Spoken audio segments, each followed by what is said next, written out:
It's me Manjusha and welcome to honey సాల్వన్ channel. ఈరోజు మన ఛానల్ కాన్సెప్ట్ వచ్చేసి brinjal plant A to Z total care అనమాట.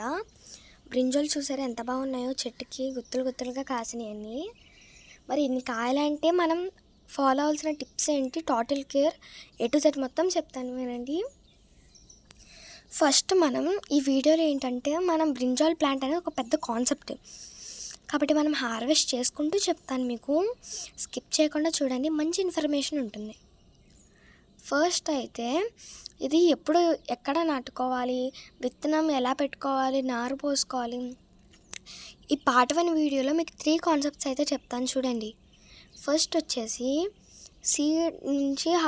Seed నుంచి ఎప్పుడు నారు పోసుకోవాలి అనేది. సెకండ్ వన్ వచ్చేసి పాటింగ్ మిక్స్. థర్డ్ వన్ వచ్చేసి పాట్ సైజ్ అనమాట. ఈ 3 పాయింట్స్ నేను ఇవి పార్ట్ 1 వీడియోలో చెప్తాను.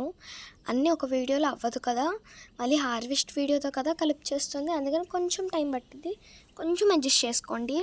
పార్ట్ 1 పార్ట్ 2 పార్ట్ 3గా డివైడ్ చేస్తాను వీడియోస్. ఫస్ట్ అయితే కొన్ని హార్వెస్ట్స్ ఉన్నాయి, చూద్దాం. ఇక్కడైతే ఈ బ్రింజాల్స్ అయితే ఉన్నాయి కదా, మనం ఫస్ట్ పాటింగ్ మిక్స్ అయితే ఎప్పుడు చూసుకుంటూ ఉండాలి. పాటింగ్ మిక్స్ అయితే ఎప్పుడు ఇంపార్టెంట్ రోల్ని ప్లే చేస్తుంది కదా. ఈ పాటింగ్ మిక్స్ ఎలా ఉన్నా సరే పాట్ సైజ్ కూడా ఇంపార్టెంట్ మనకి. ఈ రెండు ఎంత ఇంపార్టెంటో మరి నారు పోసుకోవడం కూడా మొక్క ఇంపార్టెంట్. ఈ రెండు ఎంత పెట్టుకున్నా మొక్క లేకపోతే ఎలా. ఫస్ట్ అనేది విత్తనం నుంచి పెట్టడానికి మనకి విత్తనం మంచిగా ఉండాలి. అది ఏ విత్తనమైనా మంచిగా ఉండాలి. అది మీరు వంకాయ కాదు, బెండకాయ అయినా లేదా దోసకాయ అయినా, అదే పాదు విత్తనమైనా ఏ విత్తనమైనా మంచి జెర్మినేట్ విత్తనమై ఉండాలి. మనకి విత్తనాలు మంచివి ఏవి చెడ్డవని వీడియో ఆల్రెడీ అప్లోడ్ చేశాను, ఎవరైనా తెలియని వాళ్ళు ఉంటే వెళ్ళి చూడొచ్చు.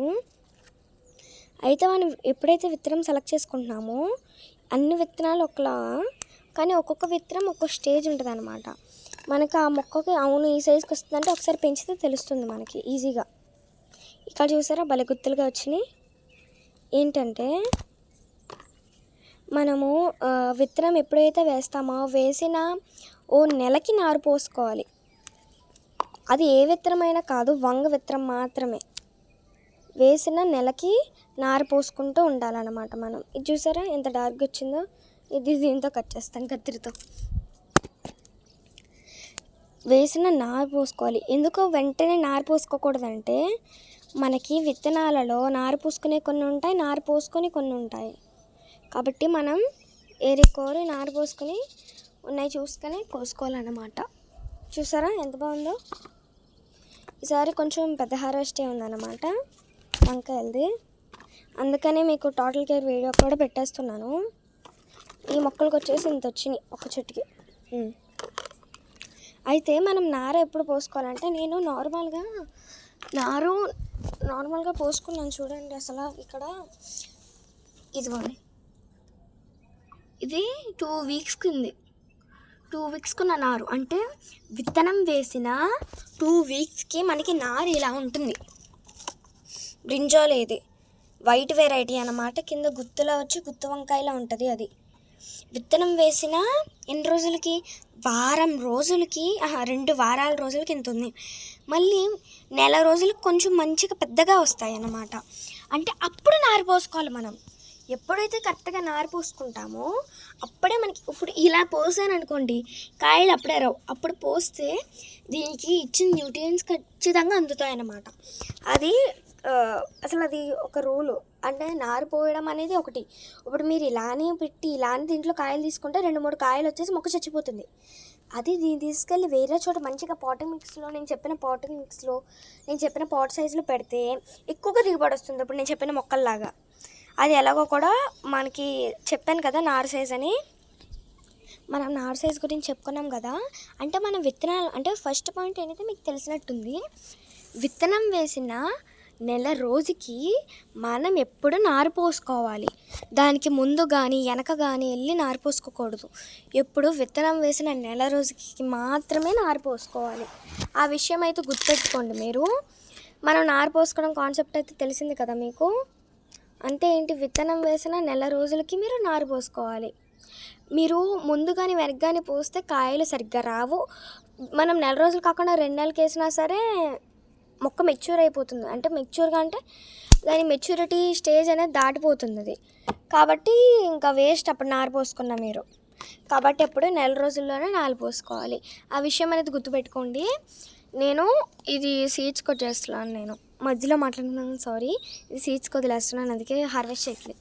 మిగతావేనవి హార్వెస్ట్ చేద్దాం. అయితే మనము నారు పోసుకోవడం అయింది కదా, నెక్స్ట్ పాటింగ్. ఇప్పుడు మనం ఏ సైజులో పెట్టుకున్నా సరే ఫస్ట్ పాటింగ్ సాయిల్ అంటే చాలా ఇంపార్టెంట్ రోల్ ప్లే చేస్తుంది కదా. అందుకే పాటింగ్ సాయిల్ గురించి చెప్తాను చూడండి. పాటింగ్ సాయిల్ ఏంటంటే మనం ఫస్ట్ మీకు ఒక డిసిషన్ అనేది ఉండాలి. మీరు ఏ సీజన్లో పెట్టుకుంటున్నారా అనేది మీకు ఒక డిసిషన్ ఉండాలి. అంటే మీరు వింటర్ సీజన్లో పెట్టుకుంటున్నారా, సమ్మర్ సీజన్లో పెట్టుకుంటున్నారా, లేదా మరి ఇంకే సీజన్లో పెట్టుకున్నా సరే మీకు ముందు ఒక ఐడియా ఉంటుంది కదా, అవును ఈ పలానా సీజన్లో పెట్టుకుంటున్నాను నేను అని. అలాగా. అయ్యో బంతి మొక్క మెరిగిపోయింది ఇటు సైడ్ వచ్చేటప్పటికి, అందుకే ఇటు సైడ్ ఎప్పుడు రాను. Okay, no problem. అయితే మనకు ఒక మంచిగా ఐడియా ఉంటే దాన్ని బట్టి పెట్టుకోవాలి. మీకు ఏ ఐడియా లేకుండా మొక్క అయితే పెట్టుకోవడానికి కుదరదు కదా. కాబట్టి ఒక మంచి ఐడియాతో ఎప్పుడు మొక్కను పెట్టుకోవడానికి ట్రై చేయండి. నేను ఇదంతా చెప్తున్నాను కాబట్టి ఏ టైంలో పెట్టుకోవాలో కూడా చెప్తాను చూడండి. ప్లాంట్స్కి ముళ్ళులు కూడా ఉన్నాయి వంకాయ మొక్కలకి. అయితే ఏంటంటే ఇది అనేది ఫుల్గా ఏ సీజనల్ ప్లాంట్ అనేది ముందు తెలియాలి. అంటే మనం ఏ టైంలో పెట్టుకుంటున్నామని ముఖ్యం కాదు, దాని గురించి తెలియాలి. మనకి నచ్చినప్పుడు పెట్టుకోవడానికి ఇవేమి అన్ని ప్లాంట్స్లో బతికే ప్లాంట్స్ కాదు, వెజిటబుల్ ప్లాంట్స్. మరీ నేను చెప్తున్నా, రోజ్ ప్లాంట్స్ అవన్నీ అయితే ఏ సీజన్లో అయినా బతుకుతాయి. గడ్డి ఇవి ఏ సీజన్లో అయినా బతుకుతాయి. అంతేగాని ఇలాగా ఈ వెజిటబుల్స్ ప్లాంట్ అనేది ఎప్పుడు పడితే అప్పుడు మనకి నచ్చినట్టు బతకవు. చూసారా, మరి ఇంతంత సైజులో రావాలంటే ఏం చేయాలి? ఈ టిప్స్ ఫాలో అవ్వాలి. చూసారు ఎంత బాగా వచ్చిందో. ఇది ఒక్కొక్క వెరైటీ. నేను చూసారా ఒక్కొక్క వెరైటీ ఇలా కట్ చేసుకుంటూ వెళ్తున్నా. ఇది ఇంకొక వెరైటీ. ఇది ఇప్పుడు కూరకు సరిపోయేటట్టు కోసేస్తున్నాను నేను పిందెల మీద ఉన్నప్పుడు కూడా. ఎందుకంటే మనకి కూరకి మంచి సైజు రావాలి, టేస్ట్ రావాలి కదా, అందుకని కూరకే కొన్ని కోస్తున్నా. ఇదిగోండి ఇక్కడ కొన్ని ఉన్నాయి. మనం పిందెలు యాక్చువల్గా కోయకూడదుగా నేను కోస్తున్నా. చెప్పాను కదా ఏ సీజన్లో పెట్టుకోవాలని. ఐడియా ఉండాలి అంటే మీకు ముందు అది కూడా నేను చెప్తాను చూడండి. ఏంటంటే మనం ఏ సీజన్లో పెట్టినా ఈ వంకాయల మొక్కలు బతకవన్నమాట. ఇదేంటంటే ఫుల్గా సమ్మర్ సీజనల్ ప్లాంట్, అంటే రైనీ సీజనల్ ప్లాంట్. మనం సమ్మర్లో నారు పోసుకుంటే రైనీ సీజన్కి నాకు ఇలా కాపు వచ్చింది. అంటే మీరు మార్చ్ ఏప్రిల్ టైంలో ఇది వామ్ సీజన్కి ఎక్కువగా కాయలు స్టార్టింగ్ ఇస్తుంది అన్నమాట. తర్వాత నార్మల్ సీజన్కి ఇలా సెట్ అయిపోతుంది. అయితే ఏంటంటే మనం ఏం చెప్తున్నానంటే మీకు అర్థమైందో లేదో నాకు అర్థం కావట్లేదు, కానీ అర్థమైంది అనుకుంటున్నాను నేను. సమ్మర్ సీజన్లో పెట్టుకుంటే రైనీ సీజన్లో కాపొచ్చే విధంగా మీరు నారు పోసుకోవాలి. అలా నారు పోసుకుని ఇలా పాటింగ్ మిక్స్ చేసుకోవాలి. అంటే మనం పాటింగ్ మిక్స్ దేనికి చేసుకోవాలి? సమ్మర్కా రైనీకా? రైనీ సీజన్కి చేసుకోవాలి మీరు పాటింగ్ మిక్స్. అంటే సమ్మర్ సీజన్ కాదు, రైనీ సీజన్కి పాటింగ్ మిక్స్ చేసుకుంటే, ఎందుకంటే నేను మరీ చెప్తున్నా ఇక్కడ, మనం నారు పోసుకోవడం సమ్మర్ సీజన్లో, కానీ ప్లాంట్ ఎదిగేది మాత్రం ఏ సీజన్లో? ఈ సీజన్లో, అంటే రైనీ సీజన్లో ఎదుగుతుంది. ఇప్పుడు ఇది వింటర్ సీజన్ వరకు వచ్చింది అంటే ఇప్పుడు దీంట్లో మనం ఏం కలుపుకోకూడదంటే మీకు అర్థమైపోయింది కదా. నేను మీతోనే మీకు ఒక ఐడియా వచ్చేలా చెప్తున్నాను. ఏంటంటే మనం దీన్ని సమ్మర్ సీజన్లో నారు పోసి రైనీ సీజన్లో కాపు తెస్తున్నాం కాబట్టి కోకోపీట్ కలపకూడదు. ఒకవేళ కలిపినా సరే అది మొక్కకు అంత మంచిది కదా కాదు, అసలు కాదన్నమాట. మొక్కకి వేయకూడదు అది. ఎందుకు వేయకూడదు అంటే మనది రైనీ సీజన్. చాలామందికి కోకోపీట్ వేసే హ్యాబిట్ ఉంటుంది కదా. చూసారు బంగారం దాగైతే అయిపోయింది. కోకోపీట్ వేసే అలవాటు ఉంటుంది కదా, వాళ్ళ కోసం చెప్తున్నాను అన్నమాట, వేయకండి అని. ఎందుకంటే కోకోపీట్ అసలు మొక్కలకు మంచిది కాదు, దట్టు రైనీ సీజన్లో అస్సలు మంచిది కాదు. మీకు అర్థమై ఉంటుంది. ఈ 3 పాయింట్స్ చెప్పడానికి 10 minutes పట్టేస్తుంది. ఎందుకంటే చెప్పాను కదా harvest video plus total care వీడియోని, అదనమాట. అందుకని మీకు ఇంత టైం పట్టేస్తుంది.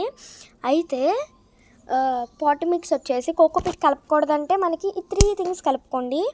మొక్క దిగుబడి కూడా ఎక్కువ వస్తుంది. ఫస్ట్ థింగ్ వచ్చేసి కోకోపీట్ కలపకుండా వర్మీ కంపోస్ట్, సాయిల్ అనేది చాలా ఇంపార్టెంట్ మనకి. సాయిల్ లేకపోతే అలాగా ఎప్పుడు సాయిల్ యాడ్ చేయడానికి ట్రై చేస్తూనే ఉండండి, ఎందుకంటే సాయిల్ చాలా ఇంపార్టెంట్ రోల్ని ప్లే చేస్తుంది. చూసారు అవ్వ ఎలా వచ్చేసిందో దీనికి, అందుకే చేతితో కట్ చేయను, కత్తెర ప్రతిసారి కుదరదు కాబట్టి ఇలా వచ్చేస్తుంది. ఉంటాయి వదిలేదు, ఇదిగో తెల్లగా ఉంది చూసారా మీకు, అలా ఉంటుంది అన్నమాట. అంటే మనం సాయిల్ మిక్స్ ఏంటంటే కోకోపీట్, వర్మి కంపోస్ట్, ఇది 3:3:3 అంటే కోకోపీట్ అస్సలు కలపకండి. 3:3 అంటే కోకోపీట్, వర్మి కంపోస్ట్ కాదు, నీమ్ కేక్, వర్మి కంపోస్ట్, సాయిల్. దీంట్లో ఎక్కువగా సాయిల్ యాడ్ చేయడానికి ట్రై చేయండి. అలానే నీమ్ కేక్ అన్నిటికన్నా తక్కువ యాడ్ చేయండి, అంటే జస్ట్ గుప్పులో 2 గుప్పుల్లో చాలు, అంతకుమించి ఎక్కువ వద్దు మనకి, ఎందుకంటే చాలా వేడి కదా. అందుకే వేప నూనె చాలామంది చాలా వాటికి వాడతారు. నేనైతే నా మొక్కలు తప్పించి దేనికి వాడను, ఇంట్లో అయితే వాడతారు. అమ్మో ఇది అస్సలు తగ్గట్లేదు. ఒక్క నిమిషం ఆగండి, నేను ఎందుకు చెప్తున్నాను అర్థమైంది కదా. అంటే మనం నీమ్కి ఎందుకు వేయకూడదంటే దానివల్ల వేడి వస్తుంది. ఆ వేడి వల్ల మొక్క చచ్చిపోతుంది. అది మొక్క చచ్చిపోకుండా ఉండాలంటే మనం నీమ్కి తక్కువ యాడ్ చేయాలి. మీకు అర్థమవుతుంది, యాడ్ చేయమంటున్నారు మళ్ళీ వద్దంటున్నారు అని మీకు డౌట్ కొట్టేస్తుంది. నేను యాడ్ చేయమంటున్నారు కానీ లిమిటెడ్గా యాడ్ చేయమంటున్నాను. ప్రతిదానికి ఒక లిమిట్ ఉంటుంది కదా. వర్మీ కంపోస్ట్ కూడా ఎక్కువగా యాడ్ చేసినా సరే మట్టి కొన్న కొన్ని న్యూట్రియంట్స్ వర్మీ కంపోస్ట్లో ఉండవు. వర్మీ కంపోస్ట్లో మెయిన్గా ఉండే న్యూట్రియంట్ ఏంటి, జస్ట్ నైట్రోజనే. అది సాయిల్లో నార్మల్గానే ఉంటుంది, కాకపోతే దానికి కొంచెం మనం యాడ్ చేస్తామంతే, ఏమీ ఉండదు. ఈసారి ఏంటంటే మీకు ఎలా చెప్పాలంటే, ఒక టీం ఉంది, క్యాప్టెన్కి బాగా ఆటొచ్చు కానీ మిగతా ప్లేయర్స్ అందరు క్యాప్టెన్ కన్నా ఎక్కువ కాదు, జస్ట్ తోడు కోసం. అలానే సాయిల్ అనేది మెయిన్ ప్లేయర్ రోల్ చేస్తుంది, కానీ సాయిల్ కంటే వర్మి కంపోస్ట్ అని ప్లేయర్స్ లాగా, కాబట్టి సాయిల్తో పాటు ఇవి కూడా యాడ్ చేసుకోండి అని చెప్తున్నాను. నాకు కొంచెం కోల్డ్గా ఉంది, అందుకని గొంతు కొంచెం గరిగ్గా ఉంది, కొంచెం అడ్జస్ట్ అవ్వండి. మనకి ఇప్పటికే 12 minutes అయింది. ఎందుకు మరి అది కాన్సెప్ట్ అంటే బ్రింజాల్ అనేది చాలా కాన్సెప్ట్, అది అర్థమయ్యేలా చెప్పాలంటే ఇంకా పెద్ద కాన్సెప్ట్తో కూడినది. అయితే ఏంటంటే ఇంకో విషయం, మనకి ఫస్ట్ ఏంటంటే పాలినేషన్ అవన్నీ కూడా నేను నెక్స్ట్ వీడియోలో చెప్తాను. పాటింగ్ మిక్స్ వచ్చేసి సాయిల్, వర్మీ కంపోస్ట్, కొంచెం గుప్పెడ నీమ్ కప్ కలిపి పెట్టేస్తే చాలు. మీకు కావాలంటే ఇవే ఆర్గానిక్ కాబట్టి ఇవే చాలు. మీకు సాయిల్ అర్థమైపోయింది అనుకుంటున్నాను. నెక్స్ట్ వచ్చేసి నేను చెప్తుంది కుండీలు అనమాట. కుండీలు, ఇది రైస్ బ్యాగ్ అనేది నేను ఎక్కువగా వాడతాను, ఎందుకంటే ఇది మ్యాక్సిమం 15x15 18x18లా ఉంటుంది రైస్ బ్యాగ్, కాబట్టి నేను ఎక్కువగా రైస్ బ్యాగ్ ప్రిఫర్ చేస్తున్నాను. మరి మీరు దేనికి ప్రిఫర్ చేస్తారో ప్రిఫర్ చేసుకోండి, అంటే నేను చెప్పిన సైజు బట్టి. ఇదిగోండి వెనకాల కాకరపాదుకు కూడా రైస్ బ్యాగ్ సిద్ధం చేశాను, కొన్నాటికి మాత్రం ఇలా టిన్స్. మనం వచ్చే వీడియోలో కూడా ఇలా ఆకులు ఎందుకు ఎల్లో కలర్లో అయిపోతే చెప్తున్నాను, అందుకే ఏ ఫర్టిలైజర్ ఇవ్వలేదు, దానికి ఒక ఫర్టిలైజర్ ఉంటుంది. మీ వీడియో కోసమని నేను ఆగాను, నా మొక్కలు చచ్చిపోతున్నాయి, వీడియో కోసమని నేను ఆగాను. చూసారా పువ్వులు ఎంత బాగా వచ్చినాయో, అది ఎలా పాలినేషన్ చేయాలని కూడా చెప్తాను. ఇప్పుడైతే ఫస్ట్ పాట్ మిక్స్ ఏంటో సాయిల్ ఏంటో చూద్దాం, మర్చిపోతున్నాం, కుండీ సైజ్ ఏంటో చూద్దాము. కుండీ అయితే ఈ వంకాయ మొక్కలు అనేది ఎప్పటి వరకు బతుకుతాయో మీకు కొంచెం తెలియాలి, అది లైఫ్ స్పాన్ చెప్పలేదు కదా, సారీ. ఇది అనేది మ్యాక్సిమం 1 year to 3 years వరకు బతుకుతాయి టెర్రసెస్లో అయితే. నేల మీద అయితే 15 years to 20 years వరకు బతుకుతాయి. అది వంకాయ మొక్కల కన్నా అన్నిటికన్నా ఎక్కువగా లైఫ్ స్పాన్ అనేది వంకాయ మొక్కలకు ఉంటుంది. ఎందుకంటే అందుకే దీనికి రారాజు అన్నారు వెజిటేబుల్స్లో, ఉత్తరే అనలేదు, ఎందుకంటే అంత మంచి లైఫ్ స్పాన్ ఉంది కాబట్టి దీన్ని రారాజు అన్నారు మొక్కలలో. మీకు అర్థమైంది కదా, అందుకే ఇది మొక్కలలో రారాజు, ఉత్తనే అనలేదు, ఇది రారాజుని. అయితే ఇంకో విషయం ఏంటంటే మనం అర్థం చేసుకోవాల్సింది, ఇది ఇన్నేళ్ళ లైఫ్ స్పాన్ అంటే దీని కుండీ సైజ్ కూడా ఎక్కువే ఇవ్వాలి కదా మనం. అంటే ఇన్నేళ్ళలో మనకి ఎంత కాపు వచ్చింది, ఇది నాకు 3rd హార్వెస్ట్. ఈసారి చాలా అంటే చాలా ఎక్కువ వచ్చినాయి, ఎక్కువ వచ్చేస్తుంటాయి, 20 పైన వచ్చినాయి కాయలు ఈసారి. ఆ కాయ ఈ చెట్టుకే 10 పైన వచ్చినాయి నాకు. మరి ఇన్నిసార్లు కాపించినప్పుడు మనం దానికి ఎక్కువగా సపోర్ట్ చేయాలి కదా. ఫర్టిలైజర్స్, వర్మీ కంపోస్ట్ ఇలాంటివి చాలా ఉన్నాయి. మనమైతే వీడియోలు 3 మ్యాటర్స్ స్పీడ్గా చెప్పేస్తాను చూడండి. మనం ముందే పాటింగ్ సాల్ గురించి చెప్పేసుకున్నాం. ఎప్పుడు నారు పోసుకోవాలి, నెల రోజులకి నారు పోసుకోవాలి. థర్డ్ వన్ వచ్చేసి ఈ పాట్ సైజ్ వచ్చేసి మ్యాక్సిమం 15x15 కానీ 18x18 వరకు ట్రై చేయండి. లేదంటే 12x12లో ఫిక్స్ అయిపోండి. మినిమం సైజ్ వచ్చి 12x12, మ్యాక్సిమం సైజ్ వచ్చి 18x18. నార్మల్గా పెట్టచ్చు అనే సైజ్ వచ్చేసి 15x15. నేనైతే 18x18 ఏం పెట్టలేదు, ఎందుకంటే నేను ఎప్పటికెప్పుడు వంకాయ మొక్కలు నా సీజన్లో చాలా ఎక్కువ టైమే గ్రో అవుతాయి కాబట్టి ఏంటంటే మళ్ళీ షిఫ్ట్ చేస్తూ ఉంటాను. ఇప్పుడైతే నాకు కుండీలు సరిగ్గా లేవుగాడ పెట్టాను. తర్వాత అందుకే గోను సంచిలో పెట్టాను. దీన్ని రూట్ బౌండ్ అవుతాయి అన్నమాట. గోను సంచులు ఏంటంటే పొడిగా అవ్వదు వీటిలాగా, దీంట్లో రూట్ బౌండ్ అవుతుంది కాబట్టి ఇలా పైకి తీసుకున్నప్పుడు చక్కగా వచ్చి ట్రాన్స్ఫర్ చేసుకోవడానికి వీటిలో పెట్టుకుంటాను నేను మ్యాక్సిమం. అయితే ఏంటంటే మనం 18x18 కానీ 15x15 పాట్ సైజ్ కానీ పెట్టుకుంటే మనకి మంచి దిగుబడిస్తుంది అన్నమాట. మీకు ఇంచెస్ తెలియదంటే మనకి మీషోలో కానీ ఫ్లిప్కార్ట్లో కానీ ఏమైనా ఆన్లైన్ షాపింగ్లో చూస్తే మనకి తక్కువ రేట్లోనే ఎక్కువ ఉంటాయి. అలానే నార్మల్ ఇలాంటి ఇరిగిపోయినవి కొంచెం ఉంటాయి కదా, అంటే నార్మల్ మీ చెయ్యి ఉంటుంది, మీ చెయ్యి కన్నా ఎక్కువ వస్తే అది కొంచెం మంచిదన్నమాట మొక్కలకి. అలా చూసుకోండి. మీ చెయ్యి ఎంత వచ్చినా సరే ఇంకా మంచిది. అలా చేసుకుంటే మనకి మంచి పాట్ సైజ్ ఉంటుంది అనమాట. ఇదండి ఈరోజు వీడియో. మన 3 పాయింట్లు కొంచెం స్లోగా చెప్పినా సరే అర్థమయ్యేలా చెప్పాను నేను ఈసారి, అందుకని వీడియో లెంత్ అయింది కాబట్టి మీరు అస్సలు స్కిప్ చేయలేదు అనుకుంటున్నాను. మళ్ళీ నెక్స్ట్ వీడియోలో కూడా మంచి పార్ట్ 2లో మంచి ఇంకా ఇన్ఫర్మేషన్ ఇస్తాను. లైక్ చేయండి, subscribe to our channel. Bye.